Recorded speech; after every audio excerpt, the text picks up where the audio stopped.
What's going on, guys? Welcome back to a brand new video on the Red Type Politics channel. And today I'm going to be sharing my updated Senate and Governor map for my August map. I'm probably going to be doing a mid-August map soon. Probably around August 15th, August 17th, around those dates. So look out for that. And then my house map will probably be next week. My updated house map, there's a few changes I have made within the past around the month that since my last map, which actually got 2,000 views, which is great. Thank you guys for that. So let's go into it. I will start out with the safe Republican states, which is Utah, Wyoming, basically all the states most likely that are going to be safe in the presidential, with the exception of Ohio. So these are all the safe states, which again is Utah, Wyoming, North Dakota, Nebraska, and then Nebraska's special, not Montana, sorry, Missouri, Tennessee, Mississippi, Indiana, and West Virginia, which is the flip. And then we're gonna do the safe states for the Democrat, which is California, Washington, Hawaii, Minnesota. We also have Maryland, which Maryland is a very interesting one. I don't think Larry Hogan is going to do well enough to make this race a likely race, just because it's on the presidential level. Same thing said for Ohio and Montana. I just don't see it. And for people saying that Texas is going to go blue, that doesn't make sense, because I think Trump does around 8-9% in the state. So it wouldn't make sense for somebody like a Ted Cruz to lose his seat. So it's like, it wouldn't make sense. But yeah, let's continue. So Delaware, Connecticut, Rhode Island, Massachusetts, Vermont, which is also the independent state. Same thing with Maine, New York, and that should be it. But yeah, so I will go on to the likely and lean states, which is Texas, Florida. Florida could be safe. I just don't think that Rick Scott will do as well as Trump. I think he's probably going to underperform by around a point or two, which makes it go down to a likely margin. Texas, I do think that Ted Cruz does around 7 points, 6 points in the state. So, yeah. And then for a lean state, Montana, which brings him over the top. And you're probably seeing, oh, why isn't Ohio tilt? I have seen some information come out of the state that does have it more of a closer race than I thought, which I will explain once I get to it. So let's move on to the likely and lean states for the Democrats, which is New Mexico, Virginia, New Jersey. I just think that if I will update this if I see that Bama Mendez is not running, just because he said that he's not gonna, he's not he's retiring. He's retiring off of the Senate seat, but also he's still running, so it doesn't make sense. Either way, it's not good for him. And also for lean states is Arizona, Pennsylvania, and Wisconsin. So these are probably going to be the closest seats. It's 3 seats in general: Nevada, Ohio, and Michigan. So I will do the tilt states for the Republican, which is Ohio. So let me explain this one. So this one, Trump, I do think is going to win the state by a safe margin. The issue is split ticket voting. Looks like it's going to be a lot here.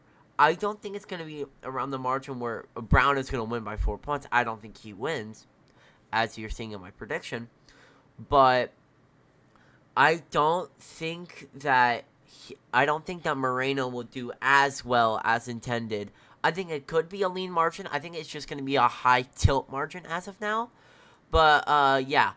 And these are the closest races of all. I think that these races will be razor thin. So let's go to Michigan. Michigan, I do have as tilt D. It depends how Trump does in the state, and it depends how Kamala performs as well. But as of now, I do have that race as tilt. Okay, so for Nevada, there was recent polling that came out of the state showing that the Republicans are only 50,000 votes behind to take ahead of the voter registration, which is pretty huge. Just because we've been behind for quite a while, we haven't been ahead. And really, at this point, I do think that this rate is going to be a tilt margin. It can be. I could see it also be tilt, but also I just don't. I don't think that Kamala is going to do as well, just because I think we can have some split ticket voting. So, because I have in the presidential race, I do have it as a lean margin, but as of now, that is a race I will flip as of now, just because I do think that Trump's going to do better in Nevada more than he was going to do with Biden, just because you're seeing a lot of these split ticket voting. You're seeing these polls come out, and they're really close. Some of these polls, I do think that the undecideds are freaking people out a little bit, just because you're seeing a lot of these races. Oh, Moreno's down by 5. Tester is winning up by 7. That's not gonna happen. There's no way that Tester's gonna win by 7 in a state that's probably gonna vote for Trump by near 20, or if not 20. So it's like it wouldn't make sense. It wouldn't make sense at all. We have to be smart with these polls. Like, if you're gonna think that Texas is gonna go blue, that's not gonna happen. It's just, you have to look at these polls and you have to take them with a grain of salt. You can't look at them and say, "Oh, this is gonna happen indefinitely." So that is my Senate map. Let's move on to the governor map. So let me fill out the Again, I'm gonna do the same thing like I did, which this one's gonna be a little quicker, just because there's not a lot of races here. There's only 11. So let's move on, and let's do the safe states for the Republican, which is very simple. It is all of these, which already gives some more, which is Utah, Montana, which is a change from my Senate, North Dakota, Missouri, Indiana, West Virginia, and Vermont. And you're probably thinking, oh, why is Vermont safe? Well, it's just because Phil Scott is a very popular governor, and there was polls that come out saying that he had a very high approval rating, so I just don't see him going down in that race, even though Biden's probably going to win the state by a lot. That's where split ticket voting is going to be very, very high.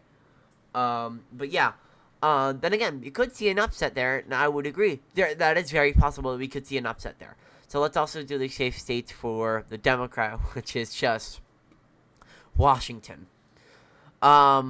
So let's move on to the last states, which also, I'll do Delaware as well, just because I do think that there's going to be a little bit more votes around Delaware. I think that the Biden support for Kamala there is going to be a little higher than I intended. But yeah, so let's move on to the last two states of the race, which is New Hampshire and North Carolina. New Hampshire, I do have that race as Tilt D. I know I've been going back and forth on that race. I do think that Kamala is going to do better than Biden in this state. I think that race is going to be around 4 points, 3 points than Biden. I had it around 2.5 for Biden. But yeah, it's interesting. That race is going to be really close, but yeah. And then North Carolina, I do think that race is going to be Tilt R, just because Trump is going to do around 2 to 3 points in the state against Kamala. But I do think that's going to be closer than it was for Trump versus, like, Biden, for example. I think that race would be, at this point, a lean margin, but now I do think it's going to be a tilt. But yeah, so this is my governor map. Right now, for this race, the Republicans are getting 8 seats, and they're gaining 1, but also losing 1. Basically just no gain. And then the Democrats get 3, which is Washington, Delaware, and New Hampshire, which is a flip. But yeah, so I just want to give a quick update on my channel, what I'm doing with Sammy Talks Politics. I don't want to give out too much, just because this one is probably going to come out in September, maybe October. It's going to take a minute, just because we're revamping a lot of things. Um, it is a CNN election night that has 200 plus slides, so that one is going to be very cool to watch. I hope you guys are going to enjoy it. Also, I am working on the alternate history. I am just finalizing up things. That one should come out around next week. I don't know when, just because I'm in school, and you guys just gotta give me some time with that. But yeah, it's gonna be very interesting things coming to my channel very soon, and I'm gonna be enjoying it quite a bit, and I hope you guys are too. So comment, like, and subscribe, and I'll see you guys later. Goodbye.